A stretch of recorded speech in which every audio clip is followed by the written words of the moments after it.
नमस्कार दोस्तों, स्वागत है आपके अपने YouTube चैनल एग्जाम बिहार में। फ्रेंड्स, इस चैनल पे 64वीं बीपीएससी साक्षात्कार और 65वीं बीपीएससी मुख्य परीक्षा के लिए अलग से एक सीरीज चलाई जा रही है। इस क्रम में आज हम समसामयिक मुद्दों को लेकर के आए हैं। फ्रेंड्स, आज चर्चा का विषय बना हुआ है और ये महामारी रोग अधिनियम 1897 के बारे में हम बात करेंगे। यह इसलिए चर्चा का विषय बना हुआ है चूँकि इसमें हाल में संशोधन किए गए हैं और आइए हम देखते हैं कि इसमें किस लिए संशोधन किया गया, उसके क्या उद्देश्य थे, उसके मुख्य बिंदु क्या हैं और फिर उसके बारे में जानेंगे। फ्रेंड्स, सबसे पहले हम जानेंगे कि ये चर्चा में क्यों रहा है। तो 22 अप्रैल 2020 को इसमें संशोधन किया गया। यह जो महामारी रोग अधिनियम 1897 है, इसमें 22 अप्रैल 2020 को माननीय राष्ट्रपति रामनाथ कोविंद जी के द्वारा अध्यादेश ला करके इसमें संशोधन किए गए, कुछ नए प्रावधान जोड़े गए। तो उसके बारे में हम जानेंगे कि वो कौन कौन से प्रावधान जोड़े गए और किस लिए जोड़े गए, इसकी आवश्यकता क्यों पड़ी। तो उसके पहले हम जानेंगे कि फ्रेंड्स आखिर ये कोविड-19 है क्या। फ्रेंड्स, कोविड-19 जैसा कि इसे विश्व स्वास्थ्य संगठन ने यानी कि WHO ने इसका नाम दिया है कोविड-19। इसका जो अर्थ होता है फ्रेंड्स, CO से इसका मतलब है कि कोरोना और VI से वायरस और D से डिजीज यानी कि कोरोना वायरस डिजीज, और इसीलिए 19 लगाया गया है क्योंकि यह 2019 से यह आया है। सबसे पहले यह चीन के वुहान शहर से आया, जिसके बारे में आप सभी जानते हैं। फ्रेंड्स, ये जो कोरोना है इसका भी पीछे एक कारण है कि क्यों आखिर इसका नाम कोरोना रखा गया। तो फ्रेंड्स, कोरोना इसकी जब जाँच की गई, इसके वायरस की जब वैज्ञानिकों के द्वारा या जो भी लेबोरेटरी में जांच किया गया, तो उसके जो वायरस हैं उनको देखा गया कि यह जो सूर्य के जो कोरोना होते हैं, जो सूर्य के जो चारों तरफ से जो होते हैं, जो कोरोना की आकृति के समान इसका पाया गया। तो उसी कारण है कि इसका वायरस का जो नाम रखा गया वो कोरोना रखा गया, जिस कारण कोरोना नाम पड़ा। और यह कोविड का जो फुल फॉर्म होता है कोरोना, C से कोरोना और VI से वायरस और D से डिजीज, यानी कि यह कोविड-19 है जो 2019 में आया है। फ्रेंड्स, सबसे पहले इसको जो लागू करने के लिए जाता है सर, वह कर्नाटक राज्य है। जो कर्नाटक राज्य है जिसका यहाँ के जो CM है जो VS येदियुरप्पा जी हैं, उन्होंने सर्वप्रथम इस महामारी रोग अधिनियम को लागू किया अपने यहाँ। वहाँ पे जो मंगलुरु जो हवाई अड्डा है, वहाँ से जब भारत से बाहर से जो आते थे, जैसे कि एक दुबई से जब वहाँ से जो एक हवाई आया, तो वहाँ से कुछ लोग आए जिनमें यह बीमारी पाया गया, यह लक्षण पाया गया, यह महामारी का लक्षण है। तो वहाँ की सरकार ने सबसे पहले यह निर्णय लिया कि यह महामारी रोग अधिनियम को लागू किया जाए और उसी क्रम में धीरे धीरे करके यह पूरे भारत सरकार के द्वारा पूरे देश में इसको लागू किया गया है। फ्रेंड्स, तो हम आइए पहले जानें कि फिर आखिर है क्या ये जो महामारी रोग अधिनियम है 1897, क्यों 1897 नाम पड़ा, आखिर है क्या। तो फ्रेंड्स, यह 1897 जैसा कि उस समय हमारा देश अंग्रेज़ों के हाथ में था, तो ब्रिटिश सरकार यहाँ पे शासन चल रही थी। तो उस समय बम्बई में, जो आज महाराष्ट्र का जो राजधानी है, वहाँ पे प्लेग की बीमारी फैली, जो कि चूहे से जानते हैं, आप सभी जानते हैं, या चूहे से फैलती है। तो प्लेग की रोकथाम के लिए वहाँ पे जो भी वर्तमान में जो वहाँ की सरकार थी, शासन थी, उन्होंने 4 फरवरी 1897 को यह एक अधिनियम ला करके लागू किया गया, जिसे महामारी रोग अधिनियम यानी कि द एपिडेमिक डिजीज एक्ट इसका नाम पड़ा 1897 में। यह गंभीर बीमारी, महामारी, संकट के समय इसको लागू किया जा सकता है। जब ऐसे लगता है कि कोई गंभीर बीमारी आ गया, महामारी आ गया, संकट की स्थिति आ गया, तो उस समय इसको लागू करने का जो श्रेय है या केंद्र और राज्य सरकार दोनों लागू कर सकती है। यानी कि यह जो 1897 में जो महामारी रोग अधिनियम है, भारत सरकार ने भी इसको अपनाया और यह अभी भी चल रही है, वर्तमान में भी है। इसको केंद्र और राज्य दोनों सरकार लागू कर सकती है, जैसा कि सबसे पहले कर्नाटक सरकार के द्वारा लागू किया गया, फिर उसके बाद पूरे भारत में इसको लागू किया गया।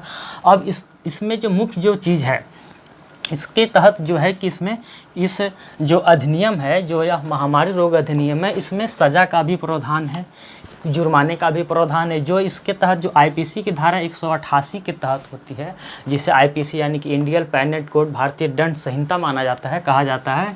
तो उसी IPC की धारा 188 के तहत इसमें सज़ा का भी प्रावधान किया गया है और इसी धारा 188 के सेक्शन 3 के तहत जुर्माने का भी प्रावधान है।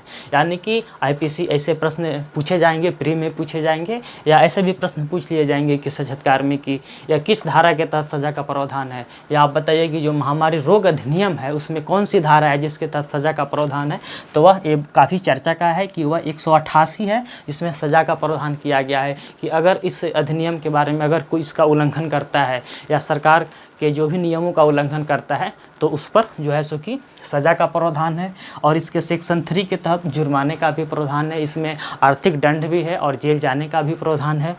अब हम बात करेंगे फ्रेंड्स, इसमें संशोधन किया गया कि ये जो महामारी रोग अधिनियम है 1897, इसमें क्यों संशोधन किया गया, आखिर उस संशोधन करने के क्या उद्देश्य है। तो फ्रेंड्स, जैसा कि अभी जो कोरोना संकट है, कोविड-19 संकट है, तो उससे निपटने के लिए जो भी स्वास्थ्यकर्मी है या स्वास्थ्यकर्मी कहें या स्वास्थ्य योद्धा कहें, जो भी कार्य कर रहे हैं उनके साथ बहुत से लोगों के द्वारा दुर्व्यवहार किए जा रहे हैं, जैसे कि उनके साथ हिंसा करना, उनके साथ मारपीट करना, उनके संपत्ति को नुकसान पहुंचाना, उनके साथ अभद्र व्यवहार करना, गाली गलौज करना या कई तरह की शिकायत आई है। तो उसको देखते हुए सरकार ने जो भी स्वास्थ्यकर्मी हैं, जैसे कि उसमें डॉक्टर हो गए, नर्स हो गए, पैरामेडिकल स्टाफ हो गए, आशा हो गए या एएनएम जो भी हैं, जो भी राज्य सरकार के हो या केंद्र सरकार के हो, उनकी सुरक्षा के लिए, क्योंकि जब स्वास्थ्यकर्मी ही सुरक्षित नहीं रहेंगे तो फिर वह पेशेंट को, बीमार लोगों को कैसे इलाज करेंगे। तो इस लिहाज से देखते हुए सरकार ने यह कदम उठाया कि स्वास्थ्यकर्मियों को सुरक्षा दिया जाए, और स्वास्थ्यकर्मियों को सुरक्षा देने के लिए सरकार ने इसमें संशोधन किया। और इसी संशोधन के तहत इसमें एक धारा 1A जोड़ा गया, जो महामारी रोग अधिनियम 1897 है, उसी में एक नया प्रावधान जोड़ा गया, धारा 1A जोड़ा गया। फ्रेंड्स, यह 123 वर्ष पुराना है, जैसा कि हम जानते हैं 1897 है और आज 2020 आ गया, यानी कि 123 वर्ष पुराना है। फ्रेंड्स, ध्यान रखना है कि ये जो 123 वर्ड है ये बहुत ही इम्पोर्टेंट है, क्योंकि यह 123 वर्ष भी पुराना है और यह अनुच्छेद 123, यहाँ पे देखिए ये अनुच्छेद 123, इसीलिए ये बहुत ही कॉमन है, 123 है, क्योंकि यह 123 वर्ष भी पुराना है और ये अनुच्छेद 123 जो हमारे भारतीय संविधान के अनुच्छेद है उसी के तहत अध्यादेश ला करके इसको, इस प्रावधान को लाया गया है, इसीलिए 123 को याद रखना बहुत ही इम्पोर्टेंट है। फ्रेंड्स, 123 वर्ष पुराना है, इस महामारी अधिनियम में सरकार के द्वारा अध्यादेश ला करके नए प्रावधान को जोड़े गए। अब हम बात करते हैं कि आखिर अध्यादेश क्यों लाया गया। तो फ्रेंड्स, अध्यादेश कब लाया जाता है, जैसा कि आप भारतीय राज्य व्यवस्था में पढ़े हैं या जानते हैं कि अध्यादेश तब लाया जाता है जब संसद अवकाश में हो या जब संसद में सत्र नहीं चल रहा हो, यानी कि जब संसद कार्य नहीं कर रहा होता है या अवकाश में है या उसमें सत्र नहीं चल पाता है, और जब सरकार को ऐसा लगता है कि ऐसे अधिनियम लाना ज़रूरी है या ऐसे कानून बनाना देश के लिए ज़रूरी है जो सभी के हित के लिए है, जो राष्ट्र हित के लिए है या जनहित के लिए है, तो सरकार के द्वारा लाई जाती है अध्यादेश।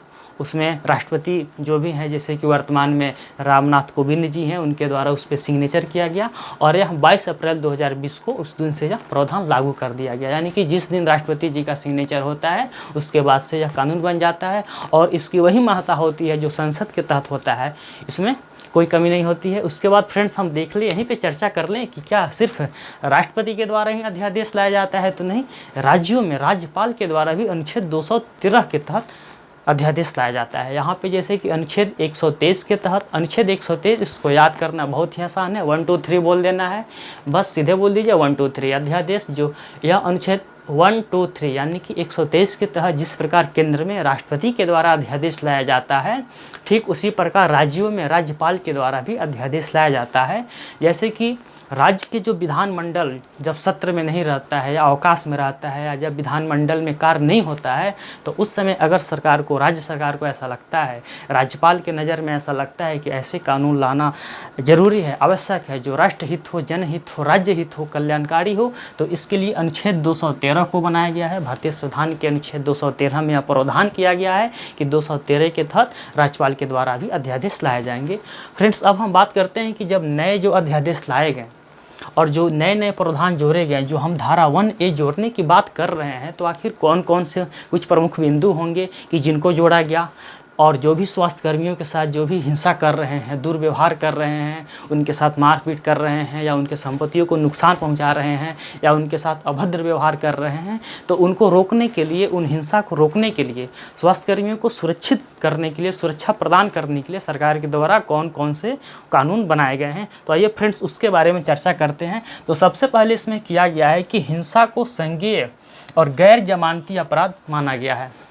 यानी कि जो भी स्वास्थ्य कर्मियों के साथ हिंसा करेगा उसको संज्ञेय अपराध यानी कि और गैर जमानती अपराध। अब यहाँ पे बात होता है कि आखिर एक गैर जमानती अपराध क्या है। तो फ्रेंड्स, गैर जमानती अपराध का मतलब उसको जमानत नहीं मिलेगी, यानी कि उस व्यक्ति को अगर वो थाने में चाहें, जिस यहाँ पे वो अपना अगर केस किया जाता है, अगर उस थाने के तहत उसको जमानत करने के लिए कोई अपील नहीं की जाती है, यानी कि उसको उस थाने में उस व्यक्ति अपने ज़मानत के लिए कोई भी अपील नहीं कर सकता है, वह गैर जमानती अपराध होता है। और दूसरी सबसे प्रमुख बात है फ्रेंड्स कि इसमें इंस्पेक्टर रैंक के अधिकारी के द्वारा 30 दिन के अंदर में जांच करना है, यानी कि एक समय सीमा बना दिया गया है, कार्य दिवस है कि अधिकतम समय नहीं लगाना है, वो भी इंस्पेक्टर रैंक का अधिकारी होना चाहिए और मात्र 30 दिन के अंदर उस मामले को जांच करना है कि इसमें कहाँ तक सही है, कितना हिंसा हुआ है, कैसे हुआ है।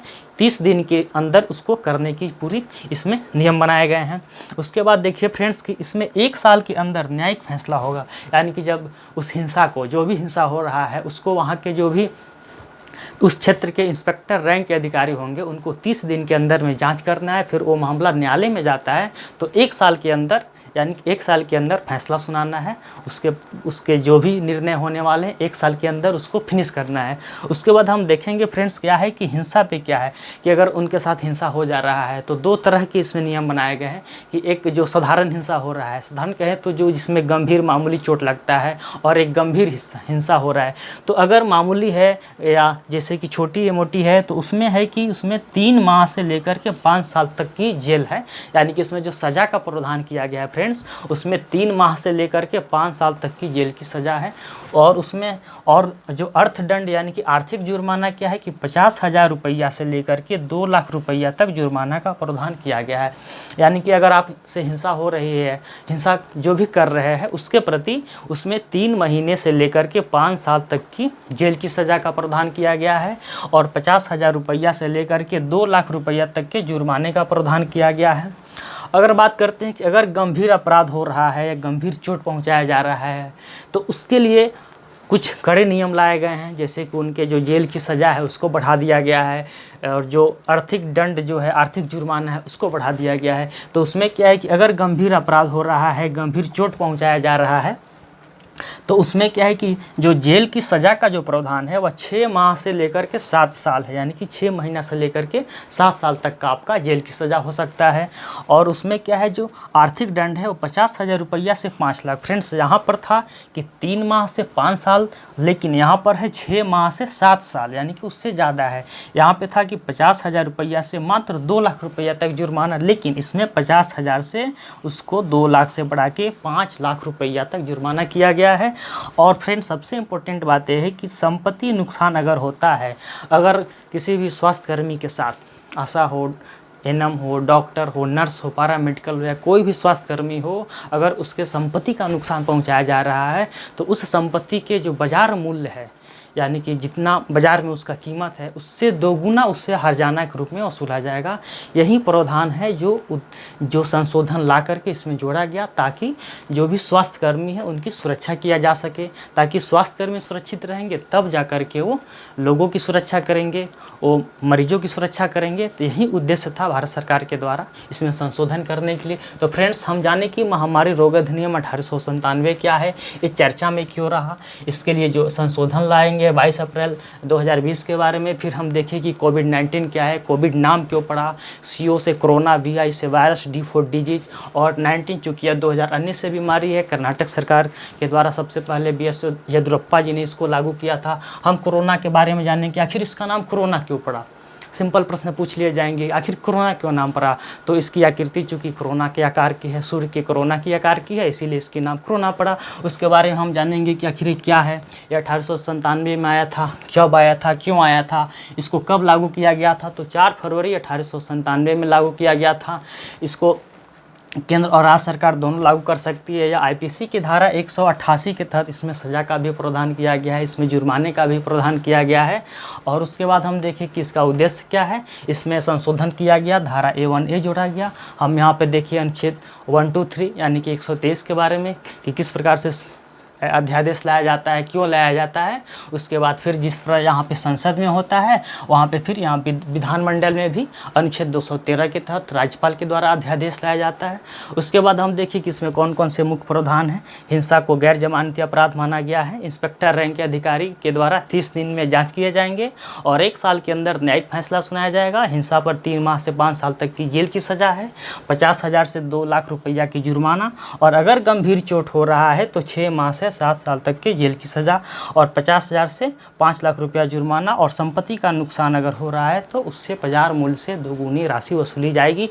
फ्रेंड्स, तो ये रहा महामारी रोग अधिनियम 1897 के बारे में। यह काफ़ी चर्चा का विषय बना है और समसामयिक मुद्दों से जुड़े प्रश्न प्री, मेंस और इंटरव्यू हर जगह पूछे जाते हैं और पूछे भी गए हैं। और चूँकि अभी आने वाले जो भी साक्षात्कार हैं, 64वीं बीपीएससी की साक्षात्कार की बात करें, चाहे 65वीं बीपीएससी मुख्य परीक्षा की अगर हम बात करते हैं, तो उसमें इससे जोड़ करके प्रश्न पूछ लिए जा सकते हैं, चाहे वो सुरक्षा के लिहाज से हो, चाहे स्वास्थ्य के दृष्टिकोण से हो, या किसी भी मायने में अगर ऐसे प्रश्नों को अगर हम जोड़ करके लिखते हैं तो काफ़ी उत्तर अच्छा माना जाएगा। और साक्षात्कार में तो ऐसे सीधे भी प्रश्न पूछे जाएंगे, तो इसलिए यह जानना काफ़ी ज़रूरी था। तो फ्रेंड्स, आज के लिए इतना ही। धन्यवाद।